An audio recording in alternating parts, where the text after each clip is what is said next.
اس منہ پہ میرے اللہ کا پہرا ہے، اس زبان سے غصے میں نکلے یا پیار میں نکلے، گپ شپ میں نکلے یا مسئلے نکلے، حقیقت ہی حقیقت نکلتا ہے۔ یہ حضور کا فرمان بتاتا ہے کہ حدیث نبوی کی کتنی اہمیت ہے۔ آؤ 10ویں نمبر پہ میں حدیث پاک کی اہمیت پیش کرنے لگا ہوں۔ کوئی بندہ چاہتا ہے کہ میں کل قیامت میں عالم تو نہیں ہوں پر علماء کی صف میں اٹھوں، فقیہ تو نہیں ہوں فقہا کی صف میں اٹھوں، اور قرآن اور سنت کا بظاہر نگران نہیں ہوں لیکن نگران اور نگہبان کی صفوں میں اٹھوں، تو اسے چاہیے وہ حضور کے 40 حدیثوں کو یاد کر لے۔ 40 حدیثیں، کیونکہ میرے پاک نبی نے فرمایا من حفظ علی امتی 40 حدیثا فی امر دینہا بعثہ اللہ فقیہا وکنت لہو یوم القیامت شافعا و شہیدا۔ فرمائے لوگو تمہاری کوشش، خواہش، نیڈ، ضرورت، حاجت یہ ہو کہ کل قیامت میں تم فقہا کی صف میں اٹھو تو تم میرے 40 دین کے بارے میں احکام کی حدیثیں یاد کر لو، تمہیں 3 انعام ملیں گے۔ پہلا انعام، رب فقہا کی لسٹ میں تمہیں علماء کی لسٹ میں اٹھائے گا، اور دوسرا انعام، تمہارے ایمان کا گواہ بھی میں ہوں گا، تمہاری جنت کی سفارش بھی تمہارا نبی کرے گا۔ وَكُنْتُ لَهُ يَوْمَ الْقِيَامَةِ شَافِعًا وَشَهِيدًا۔ یہ 10 پوائنٹ میں نے آپ کی خدمت میں اس بنیاد پہ رکھے ہیں کہ میرے ساتھیوں، حدیث پاک کوئی عام نہیں ہے، اہم ہے۔ حدیث کوئی عام چیز نہیں ہے، اہم معاملہ ہے۔ ہاں یہ وہ حدیث ہے، یہ وہ فرمان ہے جس کی نگہبانی اللہ کرتے ہیں، قرآن کرتا ہے، اور مانے تو جنتی بن جائیں۔ اور حدیث رسول اللہ تو بڑی بات ہے، حدیث موسیٰ کے انکار کی بابت رب فرعون بنا دے تو حدیث ہے۔ حدیث موسیٰ کا انکار کیا تو وہ فرعون بنا۔ تو اس لیے حدیث کو کوئی عام چیز نہ سمجھو، یوں نہ سمجھے حدیث ایسی ہے، جی نہیں، اس حدیث پر میرے اللہ کا پہرا، اس حدیث پر میرے اللہ کی نگرانی، نگہبانی، اور جس پر پہرا خدا کا ہو اس کو کوئی غلط نہیں کر سکتا۔ یہی تو علامہ رحمہ اللہ نے ہمیں سمجھایا تھا کہ فانوس بن کے جس کی حفاظت ہوا کرے وہ شمع کیا بجھے جسے روشن خدا کرے۔ تو میرے دوستو، ہم حدیث پاک کی اہمیت، حدیث کی ویلیو، حدیث کے مرتبے کے حوالے سے یہاں جمع ہیں، اور ماشاءاللہ یہاں اب حدیث پاک، یہ مشکات شریف حدیث پاک کی اہم ترین کتاب ہے، عالم 7ویں درجے میں پڑھتا ہے۔ مشکات المصابیح، لفظی ترجمہ یہ ہے کہ ایک چھوٹا سا روشن دان ہو، اس میں چراغ جل رہا ہو، اسے مشکات المصابیح کے نام سے یاد کیا جاتا ہے۔ تو یہ حدیث پاک کی کتاب آج جن خوش نصیب نے پڑھ لی ان کے لیے آخری حدیث پاک کا درس ہے۔ اس آخری حدیث میں نبی اقدس صلی اللہ علیہ وسلم نے کیا بات ارشاد فرمائی ہے، یہ میں آپ کی خدمت میں حدیث پاک کے الفاظ سے، رسول اللہ صلی اللہ علیہ وسلم کے فرمان سے، رسول اللہ کی زبان اقدس سے پیش کرنے لگا ہو۔ اللہ تعالیٰ کے نبی نے اس حدیث پاک میں آپ کے اور میرے لیے بھی بڑا سامان فرمایا۔ اس امت کو رتبہ، مقام، مرتبہ، درجہ، حیثیت، ویلیو کو بھی ارشاد فرمایا۔ یہ صحابی رسول ہیں، بہز بن حکیم عن ابیہ عن جدہ رضی اللہ عنہ، حضرت بہز فرماتے ہیں مجھے میرے والد حکیم نے، ان کو ان کے والد معاویہ نے، معاویہ کو ان کے والد حیدہ قشیری رضی اللہ تعالیٰ عنہ نے یہ حدیث پاک سنائی۔ انہ سمع رسول اللہ صلی اللہ علیہ وسلم، انہوں نے اللہ کے رسول سے یہ حدیث پاک سنی۔ یقول فی قولہ تعالی، حضور نے حدیث بھی سنائی، قرآن کی آیت کی تشریح بھی سنائی۔ حضور پاک نے فرمایا لوگو، رب کریم نے قرآن میں فرمایا کنتم خیر امت اخرجت للناس، تم بہترین امت ہو لوگوں کی نفع رسانی کے لیے، اللہ نے تمہیں بھیجا ہے۔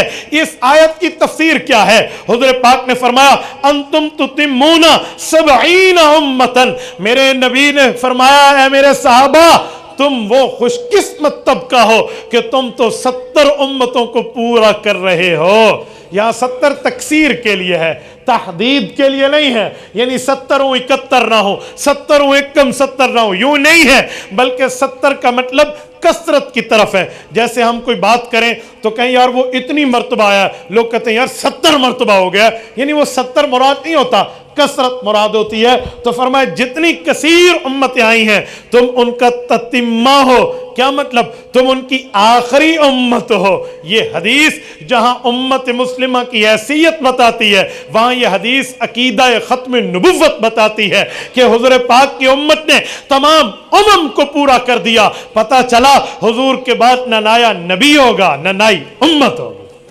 انتم تتمون 70 امہ، تم ساری امتوں کو کمپلیٹ کر رہے، مکمل کر رہے۔ تکمیل امم تم لوگوں سے ہو رہی ہے۔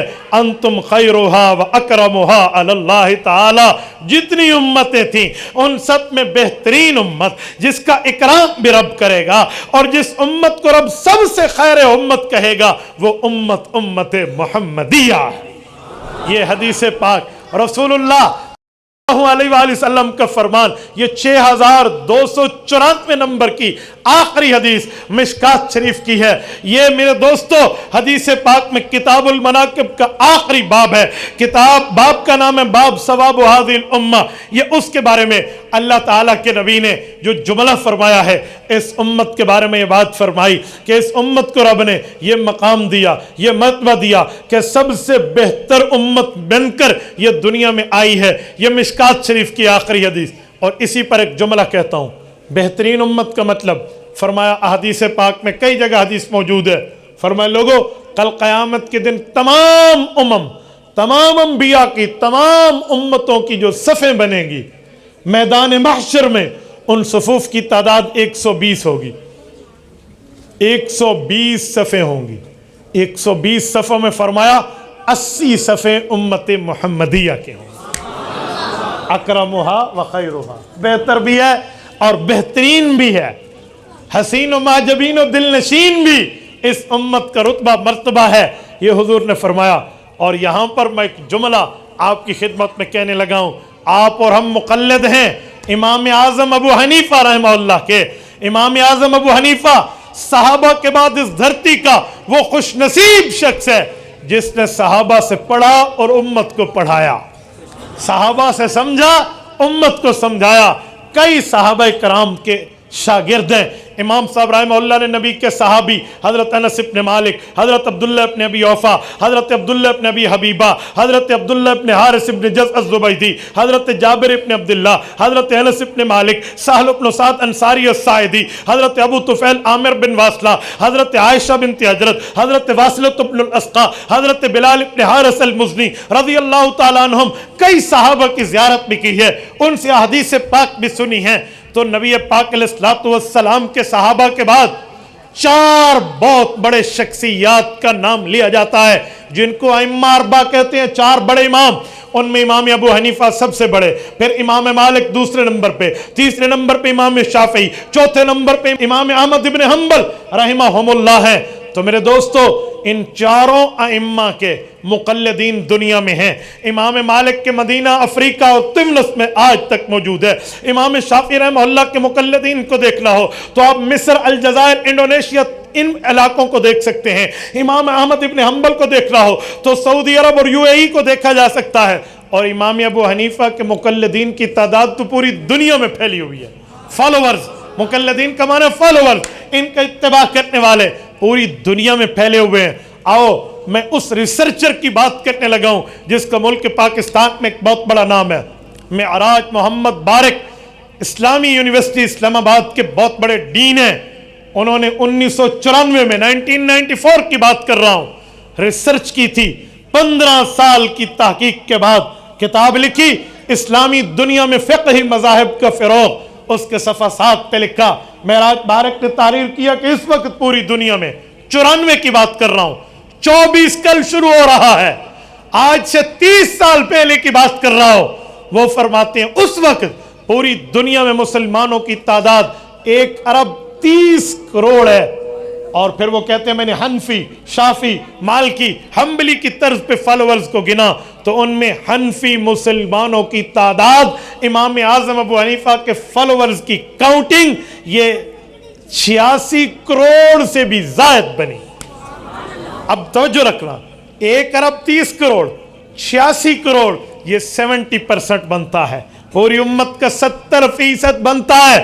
آؤ اس حدیث پاک میں جو سمجھانے لگا تھا کہ انتم تتمون 70 امہ، تم 70 امتوں کو پورا کر رہے ہو، کئی امتیں تکثیر میں فرمایا، اور پھر فرمایا 120 صفیں ہوں گی جن میں 80 صفیں امت محمدیہ کی ہیں، تو 80 صفیں حضور کی امت کے ہیں، اس کا 70% امام ابو حنیفہ کا فالوورز ہے، نکالیں تو 80% کا 70 اگر محتاط اندازے میں نکالیں تو 65 اور 60 بنتا ہے۔ تو پتہ چلا کل قیامت میں حضور پاک کی امت کی 80 صفیں ہوں گی جن میں 65 سے 70 صفیں امام ابو حنیفہ نے حضور کی جھولی میں ڈالے ہیں، 70%۔ تو میرے دوستو، یہ مشکات شریف کی حدیث پاک کے حوالے سے میں نے آپ کی خدمت میں ان خوش نصیبوں کے لیے جنہوں نے حدیث پاک کو پڑھا ہے آخری حدیث کا درس دیا۔ یہ حدیث پاک کی کتاب صحیح البخاری ہے، الصحیح المسند، الصحیح المسند، المسند المختصر من امور رسول اللہ صلی اللہ علیہ وسلم وسننہ وایامہ، مکمل اس کا نام ہے، عام طور پہ اسے صحیح البخاری کہتے ہیں۔ اس میں کئی احادیث موجود ہیں۔ امام بخاری رحمہ اللہ کے حدیث کی تعداد کم از کم کوئی 10,000 کے لگ بھگ جاتی ہے۔ اگر ہم اس کی کاؤنٹنگ مقررات کو نکال کے کریں تو 4,000 سے زائد پیغمبر کے فرامین بنتے ہیں۔ ان فرامین میں آخری حدیث میں آپ کی خدمت میں رکھنے لگا ہوں۔ میں بات آپ کی خدمت میں کر رہا تھا، یہ حدیث پاک کی کتاب صحیح بخاری ہے۔ اب اس صحیح بخاری کی آخری حدیث، آخری باب، آخری کتاب سے پڑھی جا رہی ہے، یہ میں آپ کی خدمت میں رکھتا ہوں۔ حدیث پاک میں صحیح بخاری کا رتبہ سیاستہ میں بہت بڑا ہے، یہ اس کا آخری کتاب ہے، اس کا نام ہے کتاب التوحید والرد علی الجہمیہ۔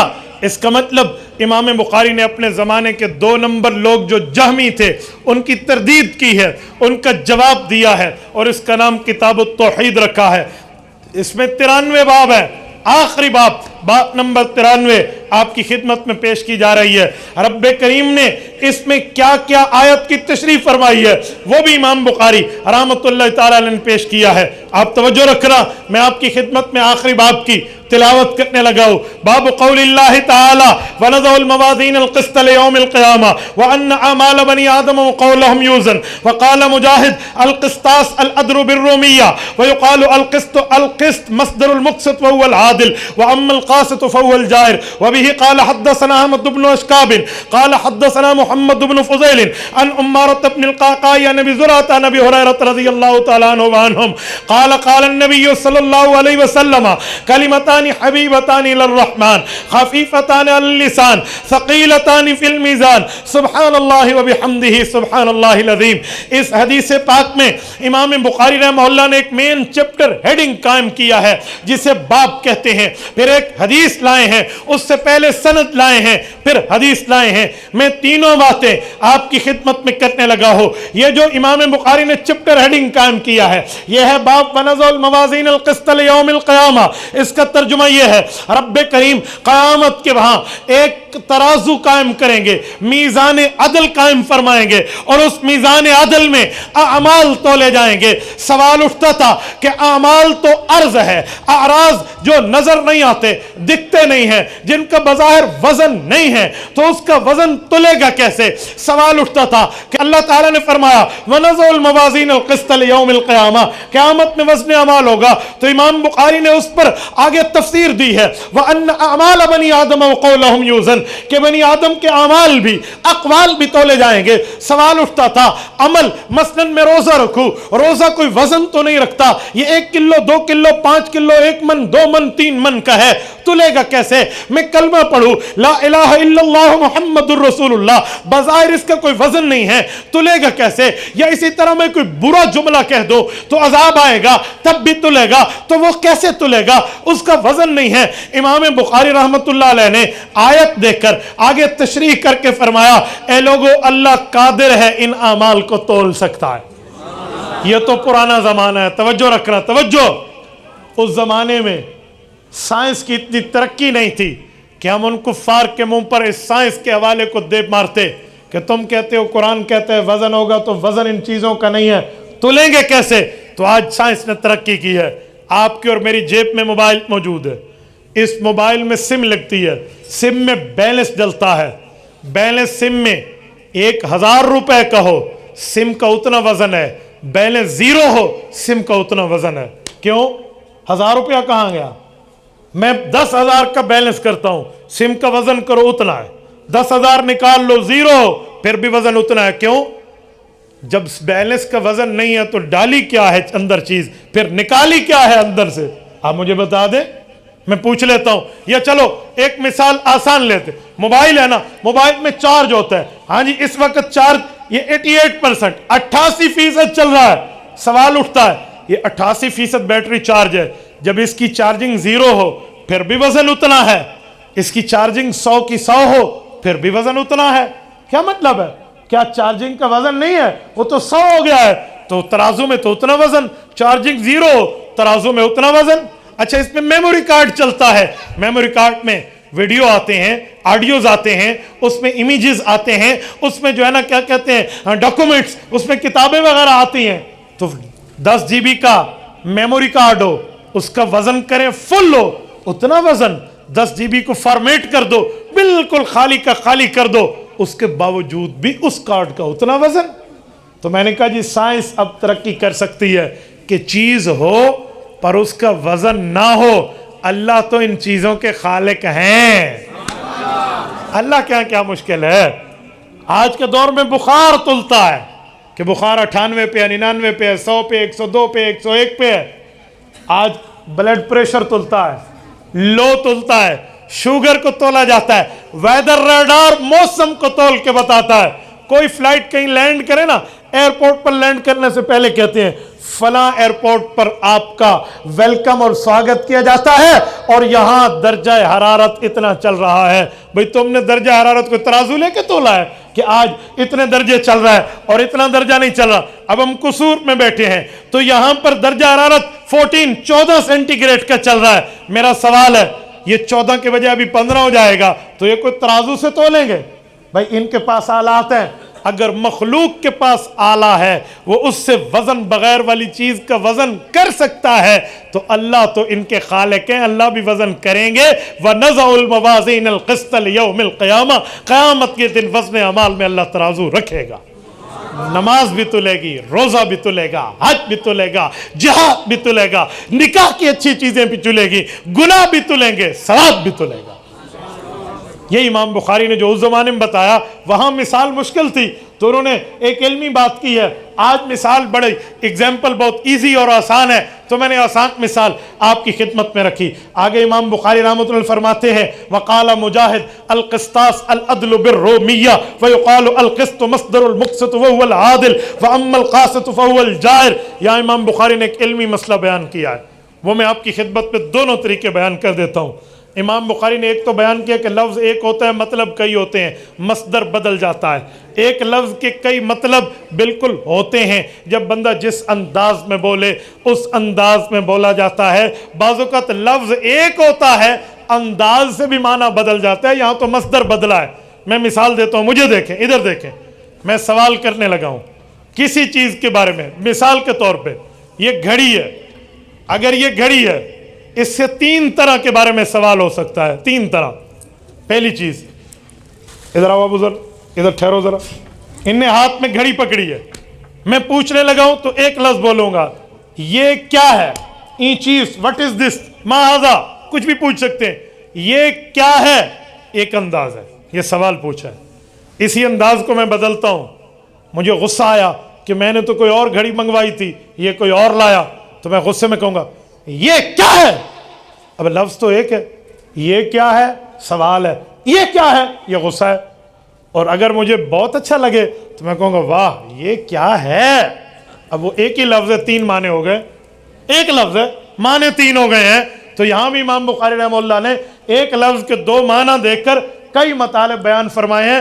فرمائے لوگوں وَأَمَّا الْقِسْطَاسِ الْعَدْلُ بِالرُّومِيَّةِ، قسط اور قسط دونوں کا معنی ہے، ایک سے معنی انصاف بنتا ہے، ایک سے معنی نا انصافی بنتی ہے، تو دونوں مطلب امام بخاری نے بتائے۔ ایک بات تو یہ ہے۔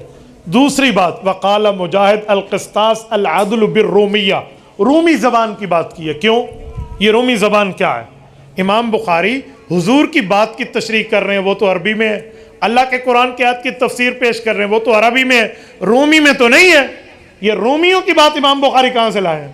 اس کا ایک جواب تو وہ ہے جو عام طور پہ علماء دیتے ہیں کہ امام بخاری نے دوسری زبان کا معنی بھی بتا دیا، اور ایک جواب وہ ہے جو میں جدید دور میں سمجھانے لگا ہوں، وہ یہ ہے کہ رومی کو عربی میں کہتے ہیں بنی اصفر۔ بنی اصفر یہ انگریز کے معنی میں ہے، تو اللہ تعالیٰ نے یہ لفظ ان کے بارے میں جو قرآن کریم میں میزان کے بارے میں لفظ اتارا، اس کی تشریح میں امام بخاری یہاں معنی لائے ہیں کس چیز کا؟ رومیوں کا۔ تو روم اس زمانے میں انگریز ہے، تو امام بخاری گویا دوسرے لفظوں میں ہم سمجھانا چاہیں تو سمجھا سکتے ہیں کہ اگر دین سمجھانے کے لیے انگریز کی زبان سیکھنی پڑے تو سیکھ لو۔ قرآن سمجھانے کے لیے رومی زبان استعمال کی ہے، قرآن سمجھانے کے لیے۔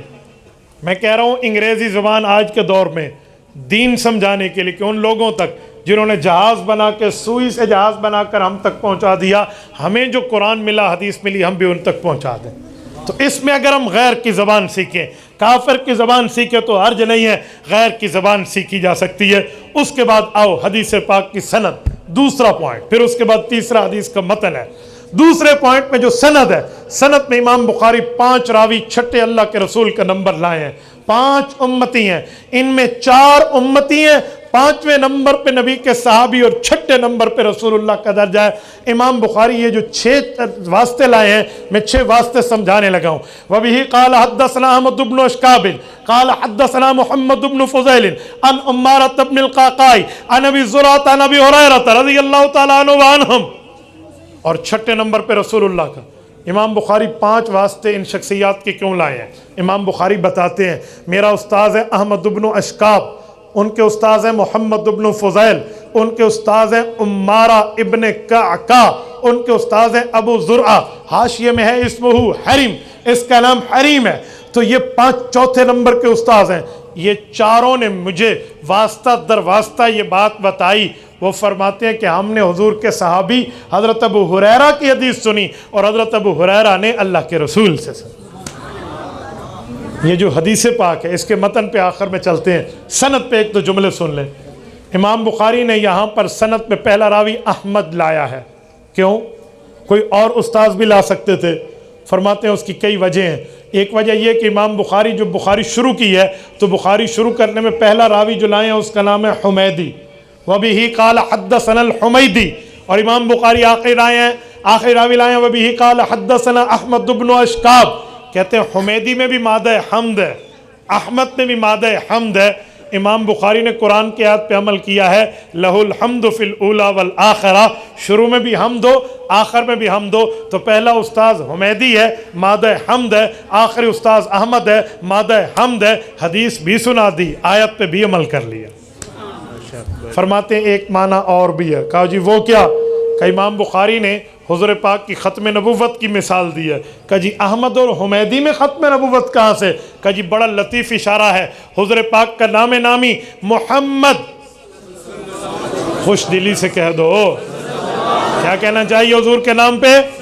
صلی اللہ علیہ وسلم، اس عقیدے اور نظریے اور محبت کے ساتھ کہ ادھر سے ہمارے درود کو کون لے جائیں گے حضور تک؟ بولیے بولیے، کون لے جائیں گے؟ اور قبر پہ پڑھنے کی اللہ توفیق دے گا حضور کی، تو پھر آقا خود سنیں گے۔ اللہ ہم سب کو توفیق عطا فرمائے، اللہ آپ کی برکت سے ہمیں بھی توفیق عطا فرمائے۔ میرے ساتھیوں، تو امام بخاری نے عقیدہ ختم نبوت کی وضاحت کی۔ کہا جی وہ کیسے؟ کہا جی ختم نبوت میں حضور کا نام محمد ہے صلی اللہ علیہ وسلم، معنی تعریف والا نبی، اور تعریف تو آخر میں ہوتی ہے ہمیشہ، شروع میں کوئی تعریف، کھانا میں نے کھایا نہیں ہے تو تعریف کیسے کروں گا؟ کھا لوں گا تو پھر تعریف کروں گا۔ جلسہ میں نے دیکھا نہیں ہے تو تعریف کیا کروں گا؟ دیکھ لوں گا، اینڈ پہ تعریف کروں گا۔ ایک بندے کے ساتھ کاروبار کیا نہیں ہے تو جانتا کیسے ہو؟ جان لوں گا تو تب تعریف کا محل آخر ہے، تو حضور پاک کا نام محمد صلی اللہ علیہ وسلم تعریف والا، تو تعریف آخر میں ہے۔ آسمان پہ نام یأتی من بعد اسمہ احمد ہے، احمد تعریف والا مانا آخری نبی ہے۔ حضور کو امت ملی ہے، امت کا نام امت حمادون ہے، مادہ حمد ہے مانا آخری امت۔ حضور پاک علیہ السلام پہ قرآن اترا، پہلی سورت اقرا لکھی ہوئی الحمد، حمد کا مانا تعریف، تعریف کا مانا آخری، پتہ چلا آخری نبی کی آخری کتاب ہے، اسی لیے الحمد سے شروع ہو رہی ہے۔ قیامت میں حضور کو جھنڈا ملے گا، اس جھنڈے کا نام ہوگا لواء الحمد، تعریف والا، پتہ چلا آخری نبی کا آخری جھنڈا۔ اور جو مقام حضور کو ملے گا وَبَعَثْنَا مَقَامًا مَحْمُودًا، اس مقام کا نام مقام محمود ہے، محمود میں بھی مادہ حمد ہے، پتہ چلا آخری نبی کا آخری مقام۔ تو کہتے ہیں وہ حمد والی امام بخاری نے اتباع کی، پہلا راوی حمیدی لائے، آخری راوی احمد لائے، تاکہ ختم نبوت کا نظریہ بھی ثابت ہو جائے۔ امام بخاری رحمۃ اللہ علیہ نے ایک اشارہ اور بھی دیا ہے، پہلا راوی حمیدی لائے ہیں، حمیدی کا اصل نام کیا ہے؟ حاشیہ میں موجود ہے، ہوا عبداللہ ابن زبیر المکی، اور آخری راوی ابو ہریرہ لائے ہیں۔ حضرت ابو ہریرہ کا اصل نام ہے عبد الرحمن بن سخر المدنی، پہلا راوی مکہ کا، آخری راوی مدینہ کا۔ کیوں؟ وجہ کہتے ہیں امام بخاری نے پہلی حدیث میں یہ دعویٰ فرمایا تھا، باب کیف کان بدء الوحی علی رسول اللہ صلی اللہ علیہ وسلم، حضور پر وحی کیسے شروع ہوئی؟ پھر امام بخاری نے دلیل دی، اشارہ دیا، پہلا راوی مکی، حدیث پاک کی طرف اشارہ کہ وحی شروع مکہ سے ہوئی، آخری حضرت ابو ہریرہ مدنی، اشارہ دیا وحی کا اختتام مدینہ میں ہو۔ اچھا، پہلا راوی حمیدی ہے، نام عبداللہ ہے، آخری راوی حضرت ابو ہریرہ ہے، نام عبد الرحمن ہے۔ کیوں؟ عبداللہ سے شروع، عبد الرحمن پہ ختم۔ وجہ ابو داؤد میں حدیث پاک ہے، حضرت حیدر کرار رضی اللہ فرماتے ہیں میرے پاک نبی نے فرمایا احب الاسماء الی اللہ عبد اللہ و عبد الرحمن، فرمایا اللہ کے محبوب ناموں میں ایک نام عبداللہ ہے، ایک نام عبد الرحمن ہے۔ تو امام بخاری نے اس حدیث پہ عمل کیا، بخاری شروع کی اللہ کے محبوب نام عبداللہ سے، اور بخاری ختم کی اللہ کے محبوب نام عبد الرحمن پہ، وہاں بھی محبوبیت، یہاں بھی محبوبیت۔ میرے ساتھیو، امام بخاری 4 راوی شروع میں جو استاذ لائے ہیں، یہ کون ہے؟ احمد بن اشکاب، محمد بن فضیل، عمارۃ بن القعقاع، ابو زرع۔ امام بخاری کی بخاری شریف کی شرح ہے جس کا نام ہے الکواکب الدراری، عام زبان میں سے کہتے ہیں شرح کرمانی، 25 جلدوں میں ہے، 25ویں جلد میں لکھا ہے فی سندہ لطائف، اس سند میں بڑے نقطے ہیں۔ الاولا کہتے ہیں پہلا نقطہ یہ ہے اربعۃ کلہم کوفیون، یہ چاروں کے چاروں راوی امام ابو حنیفہ کے شہر کے رہنے والے ہیں۔ حضرت مولانا محمد امین صفدر اکاڑوی رحمہ اللہ فرماتے تھے کہ امام بخاری نے جاتے جاتے ہمیں ابو حنیفہ کے حوالے کر دیا، آخری راوی امام حنیفہ کے علاقے کے لا کر۔ اور میرے دوستو، اس کے بعد حضرت ابو ہریرہ کے بعد رسول اللہ تک یہ جملہ پہنچا۔ یہ دوسرا پوائنٹ، تیسرا اور آخری پوائنٹ، حدیث پاک کے متن پہ آؤ، نبی پاک علیہ السلام نے حدیث فرمائی ہے، میں حدیث بھی پڑھتا ہوں، ترجمہ بھی کرتا ہوں، ترجمے پہ غور کرنا۔ حضور پاک نے فرمایا کلمتان حبیبتان، اے لوگو 2 باتیں تمہیں سنا رہا ہوں، 2 کلمے سنا رہا ہوں، حبیبتان الی الرحمن، جو اللہ کو بہت پیارے ہیں، بہت پیارے ہیں۔ تو صحابہ کے دماغ میں سوال اٹھا، اللہ کو جو 2 کلمے بہت پیارے ہیں وہ بڑے مشکل ہوں گے، ہم کو 2 کلمے کیسے پڑھیں گے جو اللہ کو بہت محبوب ہے، تو بڑے مشکل ہوں گے۔ حضور نے فرمایا نہیں، خفیفتان علی اللسان، زبان پر بڑے ہلکے ہیں، ایزی تم اس کو پڑھ سکتے ہو، آسان اس کو پڑھ سکتے ہو۔ تو پھر سوال اٹھا، اچھا جب زبان پہ ہلکے ہیں تو ان کا ثواب بھی بڑا ہلکا ہوگا، ثواب بھی بڑا تھوڑا ہوگا؟ فرمایا جی نہیں، ثقیلتان فی المیزان، ان کا ثواب اتنا زیادہ ہے کہ ترازو کے پلڑے کو جھکا کے رکھ دیں گے۔ یہ ثقیلتان فی المیزان میں موافقت باب ہو گئی کہ باب میں ونضع الموازین القسط ہے، اور ادھر ثقیلتان فی المیزان ہے، وہ موازین میزان کی جمع، تو یہاں میزان کی بات ہوئی، تو باب اور متن ایک ہو گیا۔ اچھا وہ کلمے کیا ہے؟ فرمایا سبحان اللہ و بحمدہ سبحان اللہ العظیم۔ یہ 2 کلمے کہو، زبان پہ ہلکے، وزن میں بھاری، اللہ کو محبوب اور واہ واہ کلمے ہیں۔ آپ اور ہم سب بھی کہہ دیں سبحان اللہ و بحمدہ سبحان اللہ العظیم۔ میرے ساتھیو، میں اس حدیث پاک کے اختتام پر اپنے تمام بہن بھائیوں کو مبارک پیش کرتے ہوئے